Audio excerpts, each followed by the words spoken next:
Here we are, the first episode of Meet the Mayor. And I'm really glad to be helping you out by doing this moderating or questioning. And I think we'll get us off to a start about what it is like to be mayor and what issues are important to you. First, let me say, Lauren, that I am delighted to have you and Nat on board. For a number of years, I did a program on WJOY Radio, which is called The Mayor Speaks. And in fact, that program, if my memory is correct, had gone on for something like 18 years. Somewhere along the line, after I won the third election, apparently the station felt that it was no longer appropriate to have The Mayor Speaks, and I was very disappointed. I really was, because I enjoyed the program. It gave me an opportunity to communicate with the people of the city and the people of the region about the priorities of what was going on in the city of Burlington, and it gave me a half hour to do it.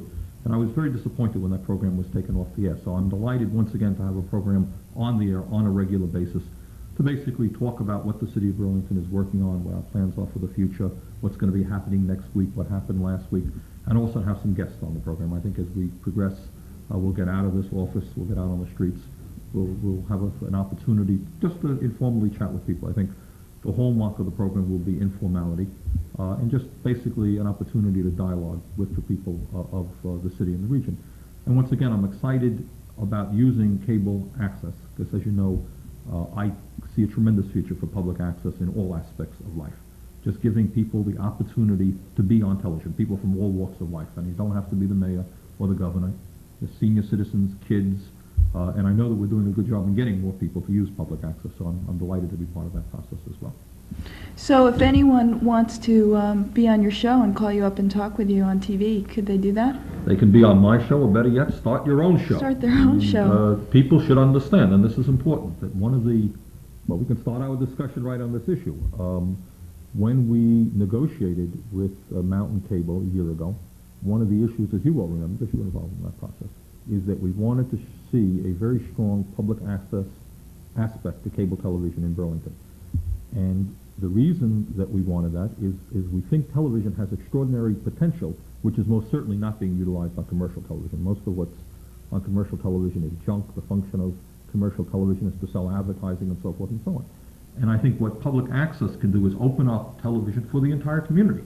So it's not a question. I'm delighted to have people on my own show, but I think we have the time on public access for any group and any organization to take advantage of it. And I know many of them are. And clearly more and more people should do it. It is free, or at best very inexpensive in terms of productive capabilities, so people should take advantage of it. I am, and I hope other people will as well. Let's start by asking you about being mayor. Okay. And what Good it's question. like to be mayor, and what have you experienced in the past 6 years? You know, sometimes, and because you're so much in the midst of the process, you can't sit back and say, what has it been like? I've been mayor for 6 years, and you work very hard on it, and it's so deeply ingrained in me, sometimes I just can't sit back and objectively look at it. I'm too much a part of it. I think it's fair to say that it's very hard. It's a hard job, and I'm not sure, to be honest with you, that being a mayor, and not just certainly for myself, any mayor in this country, is not even a more difficult job than being a governor or even higher on up, or a senator or a congressman. And the reason is that you are directly accessible to the people. Right? Governors in Montpelier, and most people, I'm not going to go walking into her office or any governor's office. Your congressmen and your senators are 1,000 miles away in Washington, and you write to them, you don't go into their office. But people feel correctly so that a mayor they've elected a mayor, they have a problem, they want to talk to the mayor, they want to get that problem resolved. So that's a very important part of the job. How do you solve day-to-day problems? Today, just for example, today. Met a fellow who I know who's a truck driver in Burlington, had gotten some tickets in downtown Burlington, okay? And in fact, the tickets, I think, were wrongly assigned to him. He was unloading, okay? So he has to go through a process with the city attorney's office to explain his case. I have to help him do that. We got a call from the local welfare office, from an individual who was having a very serious problem with welfare, has a sick child, needs some help. We've got to deal with that. Those are immediate problems. Before the day is over, we'll have a few more of those, okay? So on one hand, that's what you're dealing with, and you're paid to do that, and you've got to do that. Yesterday, somebody walks in, they felt that the snowplows weren't out early enough on their street. It has to be dealt with. Then there's a whole second aspect to the job, which is very different than dealing with day-to-day crises, and that is, where does the city go in the future? Where does it go 10 years from now, 20 years from now? You can't just deal with day-to-day crises, because major things are happening, and you've got to be in front of that. you and your staff and the administration, the Board of Aldermen, have got to be talking about the future of the city. And then thirdly, you have to be asking questions, what is the relationship between state government and local government, the national government and local government? I was recently criticized in an editorial in the Burlington Free Press, for example. They were critical that I had asked the Board of Aldermen to support an effort to get the Public Service Department to lower telephone rates. Should city government be involved in the issue of telephone rates when we in fact don't regulate the telephone industry? And I of course think we didn't, and I was delighted that the Board of Aldermen unanimously chose to ask the Public Service Department to do that. We are losing $1 million in revenue sharing because the federal government feels it's more appropriate to put money into Star Wars and into military spending than it is into the needs of the cities and towns, or into the problems of housing or environmental protection. Is that an issue that a mayor should be involved in? Should the Board of Aldermen be involved in? I think that they should. And almost lastly, and this is where I would say I end up as an unusual type of mayor, disagree with many other people. I think it is reasonable and right for city government to really think about and debate some of the most important questions facing modern society. I mean, because I think if we don't do it, in a sense, who is going to do it? Now, again, there are some people who say, well, what do we elect the United States Senator for? What do we elect the President of the United States for? Hey, you in Burlington, or a small city, should not be worrying about the issues of war and peace. That's what we have the Congress for. And I don't agree. Environmental issues. You know, some of the major environmental issues facing our society are not going to be solved. You know what? There's not going to be a society. You're talking about this problem with the ozone layer that people see in the paper every day. When they're talking about climatic changes that are measurable within a few years' time, you're talking about wreaking havoc with the entire planet.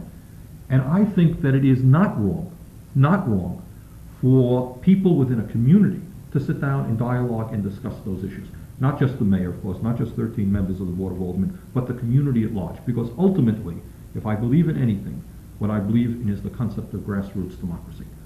To think that the United States Congress or the President simply is going to sit there and do all the right things, and we're supposed to go to sleep and not pay attention to that, or that democracy means once every 4 years, gee whiz, we can vote, you know, for a Democrat or Republican for president. Isn't that exciting? Aren't we lucky to live in a free country? And then during the next 4 years, we should fall asleep. I absolutely and categorically don't believe that. Democracy means more than voting every 4 years or every 2 years. It means being aware, being educated as to what's going on, and making your views known. Believe me, the President of the United States and Congress does react when communities around the country say, we want to change our priorities. We believe in that. And for good reasons. That's what democratic society is supposed to be about. They want to get elected. And if they feel that people in the grassroots are concerned about an issue, they're going to respond, just as I would. You know, if I get a petition of 500 signatures on it saying, you know, Mayor, we're concerned about this, I would be a moron not to be concerned about that issue, not to respond to that. Any good politician does that, and that's what there's nothing wrong with that. That's what democratic society is about. You're supposed to respond to the needs of the people, and I think it is appropriate for local government to be talking about questions. What kind of society do we want for our kids? Okay, and I don't think it's wrong. Now, obviously, ultimately, we do spend, and we should spend most of our time on issues that we do have decision-making power on. We do decide how much money we are going to put on the streets and the sidewalks and improving those in the city of Burlington, and we make those decisions. And that's, in fact, where we spend the bulk of our time. But I think where I end up disagreeing with many people on the Board of Aldermen or many people in general is I am not afraid of seeing the City Council or the people of the city of Burlington dialoguing and discussing very fundamental issues, because ultimately they're going to impact on our city. I mean, if there's a war against Nicaragua, for example, who do you think is going to go fighting there and getting killed? It's going to be the kids in Burlington, Vermont, and Winooski, Vermont, and in the state of Vermont. I don't want to see that. It's wrong. And it is a local issue. So, those are some of the things that go through my mind. On one hand, absolutely understanding that we have to pay attention. Snow season is coming. We have got to do a good job in getting snow off of the streets, off of the sidewalks, and I think we have some new equipment.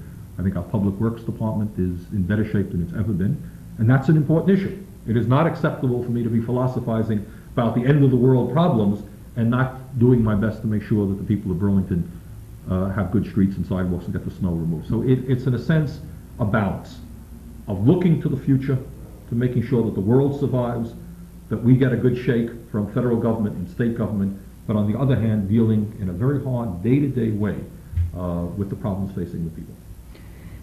Let me ask you something. What do you think are the most pressing concerns of Burlington citizens right now? Well, we can go on, for many, many years. Certainly, the horrible murder that took place in the city is just, it's almost hard to know how to describe it. It is so senseless, so brutal, and so shocking that one almost doesn't know what to say about the horror of such an act.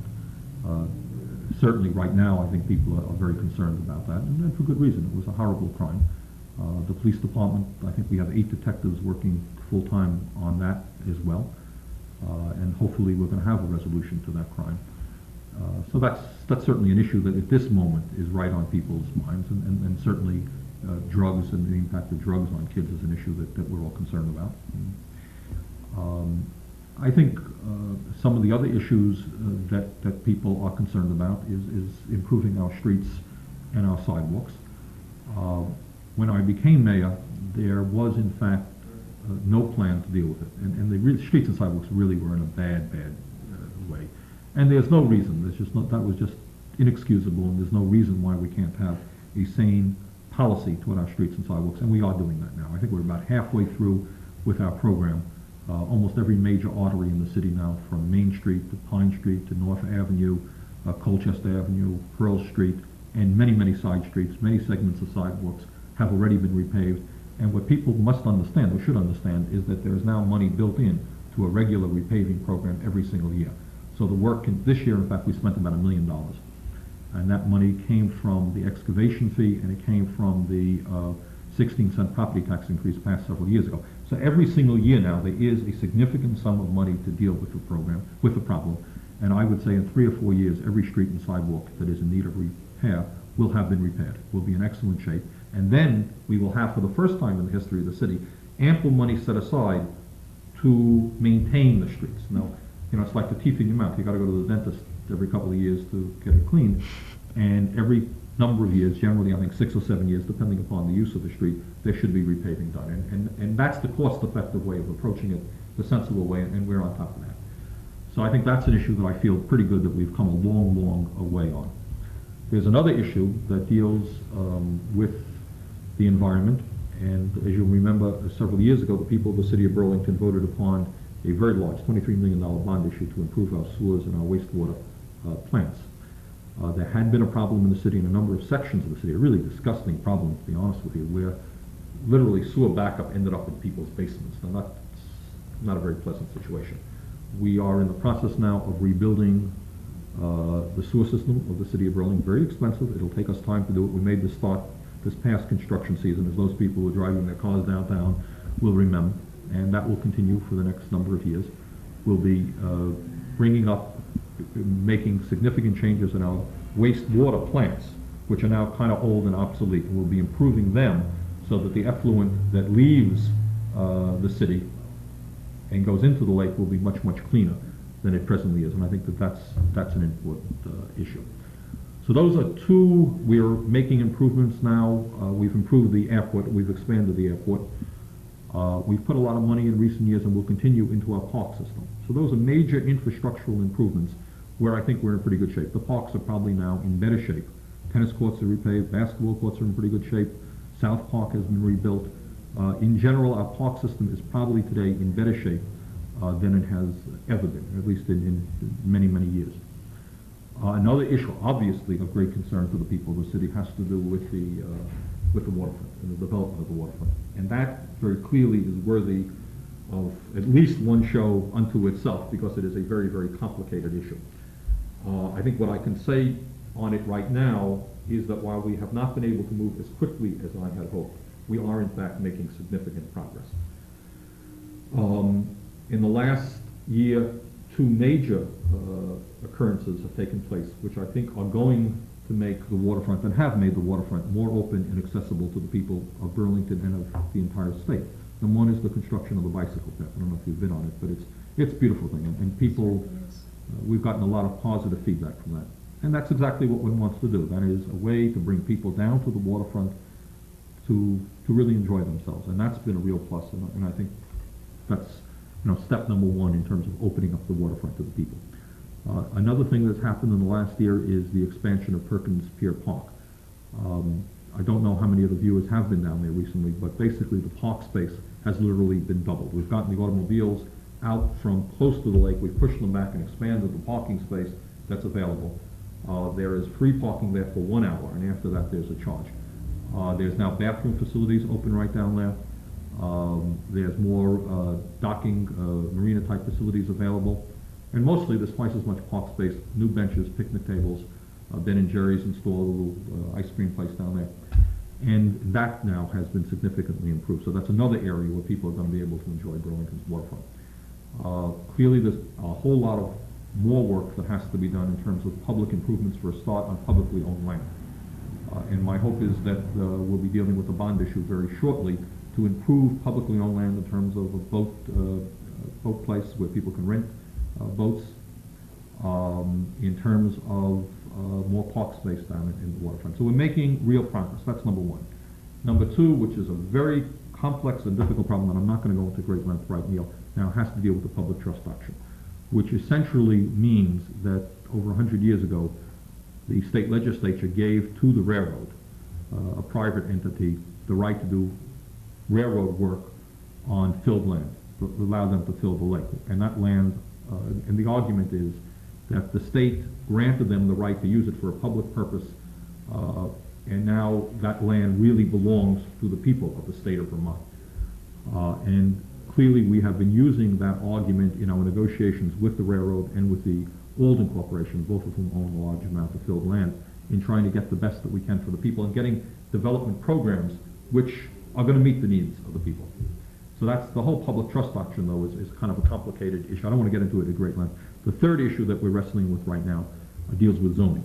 And zoning is a mechanism by which a city has the right to say that in this area of land, this is the only type of development activity that can take place, or this space has got to be open for recreation or conservation or whatever. And those are the areas the Board of Aldermen has been spending an enormous amount of time on those issues, and we are making progress. The ultimate goal, of course, is to create a waterfront that's going to be open and accessible and being able, and a waterfront that is a beautiful waterfront. Everybody knows that the views there are spectacular. And we want that waterfront to be enjoyed by all of the people, regardless of income. Now, with honest people do have differences of opinion as what should be down there. There are some people who feel, for example, that it should all be park space, open space. And that's not a crazy point of view. I happen to be a believer in parks. My own feeling is that that land should not all be park space. We have 3 beautiful waterfront parks in Burlington: North Beach, Oak Ledge, and Letty Park. And what we want, I think, is for 12 months a year, activity down in the downtown waterfront. Downtown is different than other areas. So I think just having an open park space would not be as good as we can do. You want it accessible, you want all the people to be able to enjoy it, you want, I think, ultimately a mixed type of development down there. I mean, it would be fantastic being down there on a winter night, looking at the views there, doing something that is really fun and nice. And that's the goal that we have. So to conclude, we are making progress, but that's obviously very high on the agenda as to, as to work that has to be done. So in reference to issues that are important to the people of the city, you say that they're basically infrastructure issues, and what else? Well, I think infrastructure, certainly. People are entitled to know that our streets, sidewalks are in good shape, that our sewer system is in good shape, and I think we're pretty much on top of that now. Housing. Major issue, housing. The problem is clearly that housing in our area, which is a booming area, and let's not forget that we're delighted with this and proud of this, that Burlington has, I forgot, the 2nd or 3rd lowest unemployment rate in America. But one of the negative aspects of that is that as people come to Burlington, we don't have, at this point, the housing stock to accommodate those people, and that, of course, drives up the cost of housing. Rents are zooming up. There is not enough affordable housing either in Burlington or in Chittenden County or in the state of Vermont. In fact, clearly we need many thousands of units of affordable housing to be built to ease the pressure of housing. Now, the problem that we have is that the nature of the economic system is that those people who are into housing want to make housing that they can make a buck on. And the way you make that buck is by building expensive condominiums. You don't build housing for $50,000 or $60,000 or for $40,000, because obviously you're not going to make that much money. The federal government has turned its back on the whole funding of affordable housing, very serious problem. State government, in my view, is not doing anywhere near what it should be doing. What do? Well, we've done a whole variety of things, but housing then remains a very serious issue. Some of the other issues that we're dealing with are trying to deal with the problems that that women have, for example.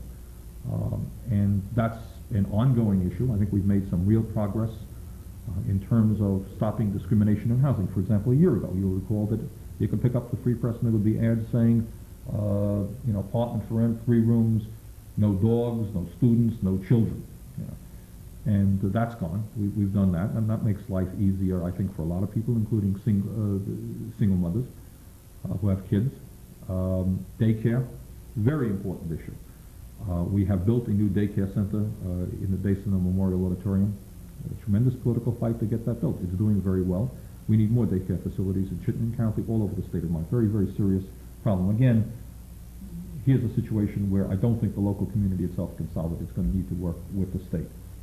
So those taxes, oh God, how can we have a discussion about problems without talking about taxes? But I think my views on that issue are already very familiar to people. And that is not the slightest doubt in my mind that we have got to break our dependency upon the property tax as a major source of funding education and municipal services. The relationship between the state government, which has a dozen different broad areas of taxation, some of them pretty progressive, and local government, which until Burlington began to move forward, has always been totally dependent upon the property tax, is just incredible. And that has got to change. The city of Burlington especially is getting treated extremely unfairly by the state aid education formula. We contribute as a city approximately $7 million in taxes to the whole state aid education process, and we get $400,000 back. We're a floor town, despite the fact that our gross median income is quite low. We have a lot of poor people in this city, a lot of working people, and we are not getting anywhere near the type of state aid education that we should be having. And that's why the school board required a $1.7 million property tax increase last year, which was an astronomically large property tax increase. And they needed it. And they needed it because we are not being treated fairly by Montpelier. As you may know, we are now contemplating in fact there'll be a resolution before the Board of Aldermen on Monday, I believe, getting their approval for movement toward a lawsuit against the state and the Morse Giuliani formula. So those are, I can go on, and as the programs develop, of course we will. But those are a few of the major issues facing our people. And the issues change every week and so forth. But those are some of the important issues that are facing our people, and talk a little bit about how we're trying to deal with them. It seems like these problems can only be solved with an enormous amount of patience. They seem like very long-term, the change is very long-term. How do you, in all your ambition and with all your ideals, deal with the frustration of how long it takes to actually get things done? Oh, you deal with them with headaches, with backaches, loss of sleep. It is very frustrating. And essentially the problem is that you're living in a system in general which really in many instances does not want to address the problem. You have to almost buck the whole system to get things done. And sometimes that's more stronger than others. For example, the housing crisis is not, in fact, a difficult problem. It would not take more than a few years to build the many thousands of units that we need in the state of Vermont. So it's a question of allocating the money. It's not as simple as it sounds, but basically it's money. It's a decision that state government or federal government should say, affordable housing is a need. We're going to appropriate the money, They appropriate all kinds of money for nuclear weaponry. It's not very hard. They need the money. They appropriate billions of dollars for Star Wars. That's what somebody thinks they need. The money goes there. It would be very nice if somebody said we have to allocate on a national level a few $1 billion to build affordable housing. You get architects together. You figure out how you can make affordable housing attractive, cost-effective, environmentally sound, and you do it. The problem is that that's not anything that the federal government wants. It's not anything the state government wants. So then you're taking on, then it becomes very, very difficult. I think also you have normal bureaucratic problems. We have a form of government, which I think in the last 2 years, in all honesty, I think we've made more efficient and created a situation by which the process can move faster. But first of all, you have an idea. It has to go through the Board of Aldermen. You have 3 political factions on the Board of Aldermen, so there's a lot of squabbling. For example, the daycare center that I mentioned earlier. That was opposed, from my point of view, solely for political reasons. Our political opponents did not want us to build a daycare center. It took us years, a bit of fighting, to get that daycare center built when everybody understood that there was a real need for that. And now it's working as a private nonprofit very, very well. So sometimes you got the political crap that is, you have a good idea and your opponents say, oh God, it's a good idea, we can't let Sanders and his friends do it. Progressives can't get credit for it. So that becomes, that I have to tell you is the ugliest aspect. When you know that they know that the idea makes sense, but they don't want you to do it because you're going to get credit for it. That's really pathetic. But then you have other situations where things just take time. And basically money. All right, streets and sidewalks. Okay, we are moving very quickly. We are moving now more quickly than we ever have moved in this city's history. $1 million a year is not chicken feed for a city our size. But you know what? We're not moving fast enough. Okay? Now, in terms of even the streets and the sidewalks, what you have to do is have competent people in public works. We now have them. In fact, they're far more competent than we had before. Do you know how long it took us to get a public works department? That was a political struggle because there were some people who said, gee, we like the old commission form of government. You know why they like the old commission form of government? Because their friends were sitting on the commission. Okay? Well, we've amalgamated them. We have a very good public works director now. We're moving much faster and more efficiently, actually, on that. But then you need the money to do it. Well, you know how long it took us to get an excavation fee passed, roughly speaking, maybe off by $2,000 here. The money now for street repaving and rolling is coming from two sources: excavation fee, property tax increase. Both of those were fights. The excavation fee took us God knows how long to get. We were sued. We had to take on the private utilities. Tremendous fights with Democrats and Republicans on the Board of Aldermen. Okay. But now we got it. That's $500,000 a year approximately that's coming in to repave our streets and sidewalks. Property tax increase. When we proposed that, there were some people who said, well, let's do it just for 1 year, see how it works out. Well, we said, no, we need a permanent tax increase to get the program moving so you can plan for the future. That was a struggle. So, I mean, what you got is the political struggle, and then you got the bureaucratic struggle, and then you get consultants who have to do their work. It is frustrating. It really is. You know, I think if one looks at the record that we have established in Burlington in the last 6 years, you'll find a record of enormous achievement all over the place. But almost every accomplishment, and sometime I'd love to go down point by point with these things, took a tremendous fight. You know, and sometimes people say, why was there all this fighting in Burlington? My God, why can't people get along? Well, you look at what happened, and you have to take on the system, okay? You're not going to pass an excavation fee that the phone company likes. They don't like it. The gas company didn't like it. They sued us. Cable company didn't like it. We have to deal with them. The Democrats and Republicans didn't like it. We have to deal with that one. It takes a long period of time. So I guess to answer your question, you got political struggles. You're taking on, you know, we often are in the process of taking on special interests, okay? To fight with UVM to get them to pay a fire fee. Okay, this year we'll get probably $250,000. Went on for years. Okay, but that money now means we're in the process of purchasing a new ambulance that the city of Burlington needs. New equipment for the fire department that we need. We have to have a quality fire department, okay? So I think to answer your question, is there sometimes confusion and the people say, gee, don't you know that there's a problem over here? Don't you know that my street needs repaving? And the answer is yes. You know what? We do know it. But we also know that we don't want to raise property taxes outrageously because you have many low and moderate income people who can't afford higher and higher property taxes. So you look for alternatives to the property tax. And every time you look for an alternative and you ask those people who can best afford to pay it, they're going to fight you. They got the lawyers. They often will have the newspaper behind them. They may have Democrats and Republicans. It's a real struggle. So the end result is, to answer your question, is there is not enough money to deal. You know, we would probably need hundreds of millions of dollars now to deal with the housing crisis, streets, social programs that we want. Okay? Well, obviously we don't have that. So we struggle here and we struggle there. And I think that's what's also very time-consuming. It's not a different thing than a family might have. Your average family knows that everything being equal, they would like their kids to go to a decent college. They would like decent health care, decent house, decent vacations for their family. But, you know, you can't afford it. And in a certain way, the city is in the same position. We understand, I think, you know, what we need as a city. And there's not a whole lot of disagreement about that. The question is, how do you get the money in a fair way rather than raising people's property taxes? What are your priorities? Dealing with the political struggles that go on. And that becomes frustrating. Well, hopefully this program will be a vehicle to untangle a lot of these issues and introduce new ideas to people. Right. As mayor. And I hope that we'll be able to take the show on the road a little bit, get out of the office here and go out and talk to people. And I'm excited to begin the process. That's good. Okay, so thank you. Thank you. Bernard Sanders, Meet the Mayor.